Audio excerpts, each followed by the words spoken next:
খেলার নাম বাবাজি। অবশেষে ইরানের থাপ্পড় খেয়ে ডোনাল্ড ট্রাম্প রণে ভঙ্গ দিল, এমনকি কান ধরে উঠবস করে ক্ষমা চেয়ে ইরানের কাছ থেকে এই মুহূর্তে যুদ্ধবিরতির নাটক করে সে আবার আমেরিকায় চলে যেতে চাচ্ছে। কিন্তু ইরান বাঘের বাচ্চা এই মুস্তফা খামেনি হুঙ্কার দিয়ে উল্লেখ করেছেন, যেখানে আমেরিকার সৈন্য সেখানে ইরানের আক্রমণ। একজন আমেরিকার সৈন্যও যেন জীবিত তারা মধ্যপ্রাচ্য থেকে বের হতে না পারে। অর্থাৎ এভাবে ইরান একের পর এক টার্গেট করে করে হামলা করে গত 15 দিনে মার্কিন যুক্তরাষ্ট্রের 200-ও বেশি আমেরিকান সৈন্যকে নিহত করেছে এবং 500-ও বেশি সৈন্য ইতিমধ্যে আহত হয়েছে। যদিও মার্কিন যুক্তরাষ্ট্র তারা মিথ্যা কথা বলতে ভালোবাসে, তারা বারবার মিথ্যাচার করার মাধ্যমে আসল সত্যটা লুকিয়ে রাখতে চায়। তারা উল্লেখ করেছে তাদের যুদ্ধে নিহতের সংখ্যা মাত্র 18 জন। কিন্তু ইরান হুঙ্কার দিয়ে জানিয়েছে, যদি বাপের বাচ্চা হয়ে থাকো, যদি সত্যিকারে যদি সত্যিকারের পুরুষ হয়ে থাকো, তাহলে এখনই তোমাদের উচিত হবে তোমাদের প্রত্যেকটা ঘাঁটিগুলোতে নিরপেক্ষ সাংবাদিকদের প্রবেশ করার অনুমতি দেওয়া। তাহলে এই সাংবাদিকগুলো যাচাই করার মাধ্যমে তোমাদের আসলে কতজন সেনা হতাহত হয়েছে সেটার একটা সঠিক তথ্য তারা প্রকাশ করবে। কিন্তু আমেরিকা, তোমার যদি সত্যি সাহস থাকে, যদি সত্যি তোমার ক্ষয়ক্ষতি কম হয়ে থাকে, তাহলে কেন তুমি এখনো পর্যন্ত তোমার প্রত্যেকটা ঘাঁটিতে একজন সাংবাদিককে প্রবেশের অনুমতি দিচ্ছ না? আইআরজিসির পক্ষ থেকে আরো উল্লেখ করা হয়েছে, এই সময়ের মধ্যে পেন্টাগনের ক্ষতি হয়েছে চোখ কপালে ওঠার মতো প্রায় 20.6 বিলিয়ন মার্কিন ডলার। কল্পনা করা যায় আমেরিকার মেরুদণ্ড ভেঙে গিয়েছে। ইরানের বার্তা সংস্থা তাসনিম নিউজ এজেন্সিকে দেওয়া এক সাক্ষাৎকারে আইআরজিসির মুখপাত্র ব্রিগেডিয়ার জেনারেল হোসেন মোহবি পেন্টাগনের দেওয়া তথ্যকে ভিত্তিহীন বলে উড়িয়ে দিয়েছে। মেহবি উল্লেখ করেছেন, অপারেশন ভিক্টোরি 2 এর মাধ্যমে মধ্যপ্রাচ্যে মার্কিন বাহিনীর মোট 8টি সামরিক ঘাঁটিতে ভয়াবহ ক্ষেপণাস্ত্র হামলা চালিয়েছে ইরান। একটি ঘাঁটির প্রায় 20টি গুরুত্বপূর্ণ স্থাপনা এবং বিমান হ্যাঙ্গার তারা ধ্বংস করে দিয়েছে। আইআরজিসির চ্যালেঞ্জ, পেন্টাগন যদি সত্য গোপন না করে থাকে, তবে ক্ষতিগ্রস্ত ঘাঁটিগুলোতে তারা নিরপেক্ষ সাংবাদিকদের প্রবেশ করার অধিকার প্রদান করুন।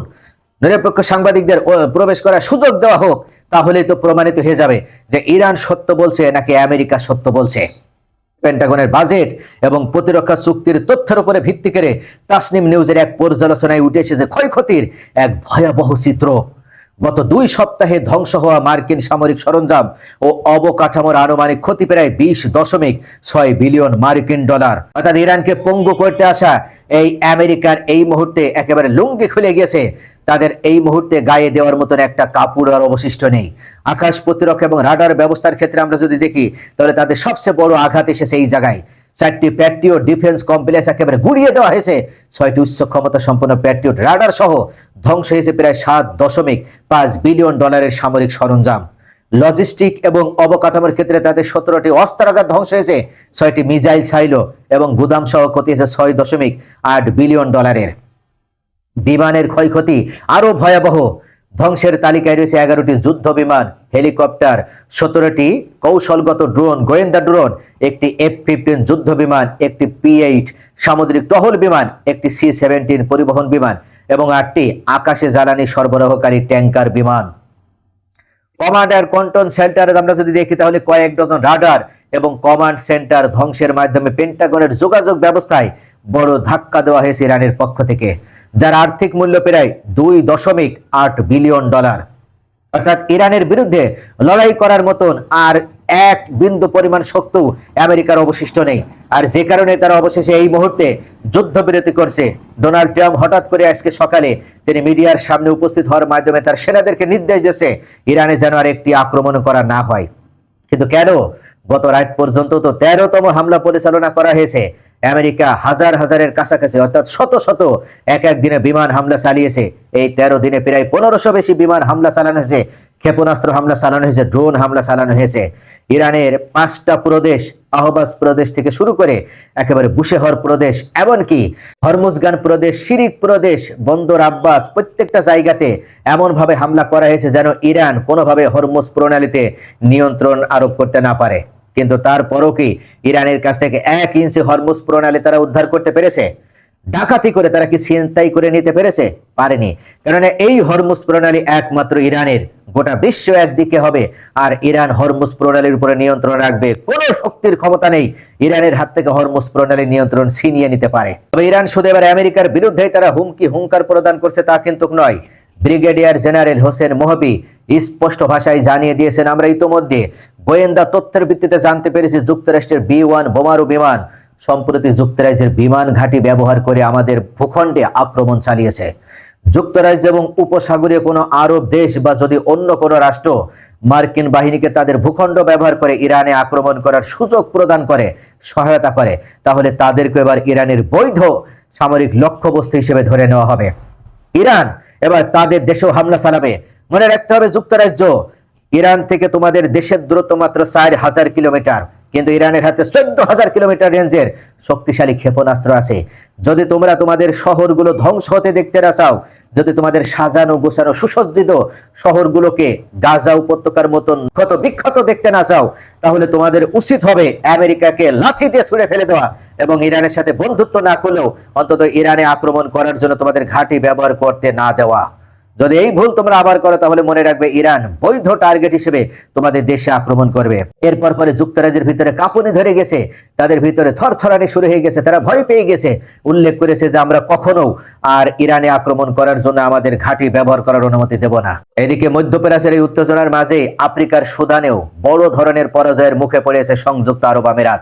এই দেশটির আধা সামরিক বাহিনী র্যাপিড সাপোর্ট ফোর্সেস RSF এই সন্ত্রাসী বাহিনী তারা সুদানে বড় ধরনের একটা গৃহযুদ্ধ চালিয়ে যাচ্ছে, কিন্তু তাদের বিরুদ্ধে সরকারের পক্ষ থেকে বড় ধরনের অভিযান শুরু করা হয়েছে।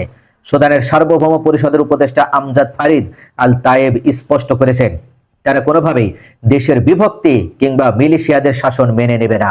উত্তর কার্দোফানের এল ওবেদ শহর এখন যুদ্ধের মূল কেন্দ্রবিন্দু। সরকারের দাবি, এল ফাশেরের মতো বড় ধরনের গণহত্যা এড়াতে সরকারি বাহিনী কঠোর প্রতিরোধ গড়ে তুলেছে। একই সাথে কলেরার মতো মারাত্মক মহামারী এই মুহূর্তে সুদানে ছড়িয়ে পড়েছে, অর্থাৎ সরকারকে সব দিক বিবেচনা করেই এই মুহূর্তে তাদের দেশের নিরাপত্তা নিশ্চিত করতে হচ্ছে। কিন্তু এই ভণ্ড মুনাফেক প্রতারক সংযুক্ত আরব আমিরাত ও তাদের মিত্র রাষ্ট্রগুলো সুদানটাকে বিখণ্ড করার জন্য, খণ্ড খণ্ড টুকরো টুকরো করার জন্য তারা RSF বাহিনী গড়ে তোলার মাধ্যমে সুদানের ভিতরে গৃহযুদ্ধ পরিচালনা করছে। এল ফাশেরে তারা কয়েক মাস পূর্বে বড় ধরনের সফলতা লাভ করেছিল, গণহত্যা চালিয়েছিল, কিন্তু এবার সরকারি বাহিনী তারা আগে থেকে সতর্ক, অর্থাৎ প্রত্যেকটা প্রদেশে তারা এমন ভাবে নিরাপত্তার চাদরে ঢেকে রেখেছে যেন সেখানে কোনো ধরনের এই ধরনের সন্ত্রাসী বাহিনী RSF বাহিনী প্রবেশ করার মাধ্যমে গণহত্যা পরিচালনা না করতে পারে। তুরস্ক এবং তাদের মিত্র বাহিনীরা এই মুহূর্তে সুদানের সরকার বাহিনীকে সমর্থন জানিয়ে সংযুক্ত আরব আমিরাত এবং সৌদি আরবের সাথে মিলিশিয়া যে বাহিনী রয়েছে তাদের বিরুদ্ধে অবস্থান নিয়েছে। এই আরব রাষ্ট্রগুলো তাদের টাকার কোনো অভাব নেই, তাই তারা টাকা দিয়ে আফ্রিকার বিভিন্ন রাষ্ট্রগুলোতে এমনকি ইরানের বিরুদ্ধে একের পর এক ষড়যন্ত্র অব্যাহত রাখছে। কিন্তু তারা মুসলিম উম্মার কল্যাণে কাজ করতে ভালোবাসে না। তাদের পার্শ্ববর্তী রাষ্ট্র ফিলিস্তিনে গণহত্যা পরিচালনা হচ্ছে, সেটা দেখেও তারা না দেখার ভান করে থাকে। দক্ষিণ লেবাননে গণহত্যা চালিয়ে দখলদাররা তারা দক্ষিণ লেবানন দখল করে নেছে, এটা দেখেও তারা একটু শব্দ পর্যন্ত করে না। অর্থাৎ তাদের প্রধান শত্রু মুসলিমরাই। তারা মনে করে ইসরায়েল এবং আমেরিকায় তাদের সব থেকে বড় আপন বন্ধু, আর যে কারণেই এই আরব আমিরাত, বাহরাইন, কুয়েত, কাতার, এমনকি জর্ডান, তারা সকলে ইসরায়েল এবং আমেরিকার পা ছাড়তে ভালোবাসে, গোলামি করতে ভালোবাসে, কিন্তু মুসলিম উম্মার কল্যাণে, মানবতার কল্যাণে কাজ করতে তারা ভালোবাসে না। তো অবশেষে সুদানেও, ইরানের পর সুদানেও এবার আরব আমিরাতের খেল খতম হয়ে গেল, তার মেরুদণ্ড ভেঙে গেল। তো প্রিয় দর্শক, ইরান অবশেষে দেখিয়ে দিতে সক্ষম হয়েছে আমেরিকার মতন সুপার পাওয়ার, তারা তোমাদের এলাকাতে তোমরা সুপার পাওয়ার হতে পারো, ভেনেজুয়েলার বিরুদ্ধে তোমরা সুপার পাওয়ার হতে পারো, কিন্তু ইরানের কাছে তোমরা একটা ইঁদুর। মনে রাখবে, ইরান হচ্ছে সেই বিড়াল যে বিড়ালের সামনে কোনো ইঁদুর আজও মাথা তুলে দাঁড়ানোর ক্ষমতা দেখাতে পারে না। এক ইরান আল্লাহকে ছাড়া অন্য কারুকে ভয় পায় না, অন্য কারো কাছে মাথা নত করে না। তাই তোমরা যেভাবে 15 দিনে ইরানকে ধ্বংস করার নীল নকশা শুরু করেছিলে, অবশেষে সেই ফাঁদে পড়ে, ইরানের সেই চূড়াবালিতে পড়ে আজকে তোমরাই নিজেরাই নিজেদের ক্ষতি ডেকে এনেছো, অর্থাৎ যার কারণে তোমাদের প্রায় 100-200 বেশি সেনা নিহত হয়েছে। কিন্তু ইরান আগে যেমন ছিল এখনো ঠিক তেমনই আছে। প্রিয় দর্শক, বিশ্ব সংবাদের পরবর্তী আপডেট নিয়ে আপনাদের সামনে হাজির হবো। সে পর্যন্ত সকলে ভালো থাকুন। আল্লাহ হাফেজ।